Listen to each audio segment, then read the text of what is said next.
everybody. I'm Brittany Lewis, a breaking news reporter here at Forbes. Joining me now is Chairman of the Minnesota Republican Party, David Hann. Chairman, thank you so much for joining me. Good to be with you. Big news from the state of Minnesota. Today is primary day, but I want to talk about some news that was made last week. Vice President Kamala Harris officially tapped your state's governor, Tim Walz, as her running mate. Before we get started, I just want to know, what's your response? Well, we were not totally surprised by that choice. There'd been a lot of speculation before that pick was made, and Tim Walz was always on the short list of potential candidates. It was a little surprising, I think, politically. Many of us believed that the Democrats had a stronger choice in Josh Shapiro, the governor of Pennsylvania, and Pennsylvania, of course, is a battleground state as well, but with significantly more electoral votes than Minnesota has. But I think the Democrats have some turmoil within their party. For some reason, they have decided that the Jewish coalition that has traditionally been a big supporter of the Democratic Party, they're now at odds with the Palestinian supporters, the Hamas supporters. So I'm not sure how that works out. I think that is the reason why they made the choice they did. But Tim Walz is, if he was thought to balance this ticket in some way, I think the Democrats are very mistaken. Tim Walz is a very, very left-wing governor. He has implemented some terrible policies for Minnesota. He has governed poorly. Of course, we all remember how he governed during the COVID pandemic, very dictatorial, very unilaterally, did not seek any consensus and implemented some pretty harsh rules. And then, of course, during the riots and the aftermath of the death of George Floyd, he essentially let the city of Minneapolis burn for 3 days, did nothing. Eventually called in the National Guard, which quelled that riot, but the city still has not recovered. The 3rd precinct, the police precinct, is still not up and running.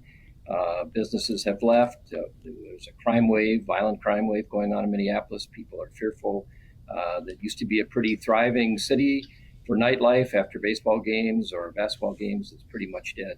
And I think this is all attributed to the policies of Tim Walz. We will get into specifics in a moment, but he held a congressional seat in a district that Donald Trump won pretty handily back in 2016. So he has been painted as someone who can attract both Republicans and Democrats alike. What do you make of that portrayal? Well, he did represent the 1st congressional district, which is in southern Minnesota, and it does have a significant rural element to it. I think what it shows is he's kind of a chameleon. After he ran for governor and got elected, what he realized, and any Democrat would realize it, that the balance of power in Minnesota for the Democratic Party is a very, very far left, progressive, democratic socialist wing. Ilhan Omar, of course, is a classic representation of that. And so he has completely catered to that element as governor. So he has not been bipartisan. He's been probably the most partisan governor that we've seen in Minnesota. He's been very divisive, and he's been very difficult to work with. I served in the Senate for 14 years, was the Senate minority leader for 4 years, but I left before he became governor. But I still have friends in the legislature, and they say he's very difficult to work with. He's very partisan and not really willing to try to make any compromises with Republicans, and Republicans represent half the state. We've got 8 congressional seats, 4 are Republican, 4 are Democrat. This is not a left-wing state. It's very evenly divided politically, and a smart governor would recognize that and try to do some things to unite the state, but Governor Walz has not done that. He's a big government liberal. He takes pride in that. He talked about famously that one person's socialism is just another person's neighborliness, but he's a guy who has never had a private sector job. Every job he's ever had has been a government job. So I think in his mind, if you're looking at economic growth or economic development, it all happens by government. And anything that is good is going to be done by some kind of government agency. I think he's wrong about that. That is the classic kind of socialist big government philosophy, and he embraces it totally. Chairman, most partisan governor Minnesota has seen as quite the charge. So I would like you to get into some specifics if you could, because most of the country, up until last week, Governor Tim Walz was not a household national name. Now he is, but you worked with him in Minnesota politics, or worked in Minnesota politics. So what is it like, especially as a Republican, working with him as a Democrat? Well, as I said, he's been difficult to work with. He is governed in a very hard left way. A couple of examples. In 2022, when he ran for re-election, we had a big surplus, $17.6 billion surplus. He promised to return that money to taxpayers after the election. They got very narrow majorities, 1-seat majority in the Senate, about a 4-seat majority in the Minnesota House. And they completely governed as if this was a hard left state. They spent the entire surplus, did not return any of it to taxpayers. And then they raised another $10 billion of taxes on top of that. Gas taxes, sales taxes, business taxes, a new tax on employers and employees to fund an emergency leave mandate that is going to devastate businesses. The tax has already gone into effect, but the program has not. I've never seen the business community in Minnesota so united in opposition to any governor. Businesses typically are fairly nonpartisan. They work with Republicans and Democrats, but they have found this governor to be especially difficult to work with because he adopts a ideological viewpoint that is frankly very anti-business. So he has been difficult to work with on that score. So I think in addition to just the economic policies he's embraced, I think he's also embraced some very controversial social policies as well. He famously said during the campaign he was not in favor of late-term abortion, for example, but he signed a law in Minnesota that makes Minnesota's abortion policy the most extreme in the country, maybe in the world. Taxpayer funded up to the very last minute, even repealed a law that required doctors to try to protect the life of a child who was born after an abortion didn't work. But they repealed that law. So in effect, that means that the abortion can take place even though the baby has been born. Very, very extreme. And yet he claimed he was not for those kind of late-term abortions. So he has been a divisive figure and adopted, as I said, a very hard left position because that is where the base of the Democratic Party is in Minnesota. He was asked if he would face attacks on his record from the right, and this was his response. What a monster. Obviously, that was sarcastic. Kids are eating and having full bellies so they can go learn, and women are making their own healthcare decisions. What do you make of his response defending his record? Well, again, a classic socialist liberal response. Anything that happens that's good has got to be because some government program did it. And, I guess he's saying that without his programs, people wouldn't be eating, which is just pure unadulterated nonsense. So he's got a very, very hard left philosophy. He sees the world through that vision, through that lens. And he has not done nothing to encourage economic growth in this state. And so I think that's been a huge problem. We've seen businesses leave the state. And as I said, the business community in Minnesota has never been as united in opposition to any governor as they are to this one. And it's because the policies he's adopted have been so draconian and so terrible. So, he can make those statements and claim that big government is the engine that does every good thing. But most people know that's nonsense. I know that you take issue with his economic policies. We're Forbes, so we like talking about economic policies, and the American people do too. That is the number one issue in this election facing American voters now. So how do you think his record, specifically when it comes to the economy, will translate, say, him and Harris win in November? Well, it would be a disaster for the country. We already know that the Biden economic policies have been terrible and led to record high inflation. We've backed off completely from the idea that we want to be energy independent. You've got to recognize there are national security issues around energy development and energy use. The Biden administration has ignored that. They've spent tons of money. They've adopted policies that have been very inflationary. And Governor Walz has done the same thing. Just for an example, he adopted a increase in the gas tax that's indexed to inflation, so it's going to go up every year no matter what.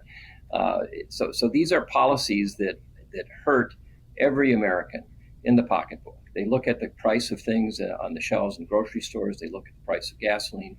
In Minnesota, of course, we've got long winters. They look at the price of heating. These things have all gone up under Tim Walz and the Biden administration. So if Harris and Walz become the next administration, we will see this country take a very hard left turn. And I think that would be disastrous for the economy as well as for the people of the country. You mentioned this earlier in our conversation here, but Governor Walz has faced criticism for the way that he handled protests in Minneapolis in the wake of George Floyd's murder. But after he called the National Guard in a few days after the protests started, on June 1st, Donald Trump specifically called out Tim Walz on a call with governors to praise him. He said this according to a transcript of the call. "I know Governor Walz is on the phone and we spoke, and I fully agree with the way he handled it the last couple of days." What do you make of Donald Trump's comparison there? Well, I think what he was recognizing is that after 3 days, when Walz finally did call in the National Guard did their job, and they ought to do the job, and he was recognizing that. And I can tell you, as a citizen here, we were hoping that he would have called in the National Guard days before that, and he was asked to do that by the Democratic mayor of Minneapolis, but he didn't. And I think he didn't because the protesters, or the rioters, they called themselves protesters at that time, they were claiming it was a nonviolent protest against excessive police force. And I think that was the kind of the mantra going on the street.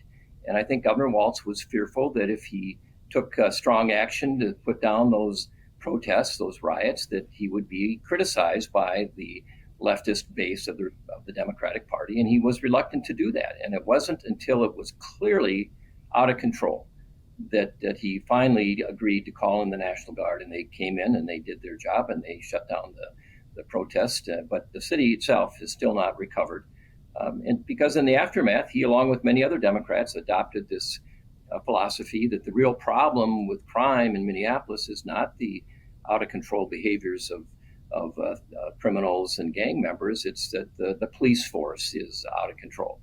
Well, that's just, again, you talk to people who live in Minneapolis, they want a stronger police presence. They want to feel safe as they go about their business.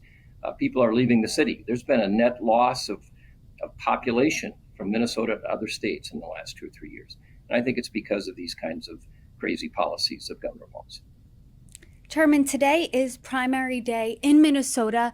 I'm sure you have talked to many constituents today and leading up to today. So what are they saying about Tim Walz being tapped on the Democratic ticket here?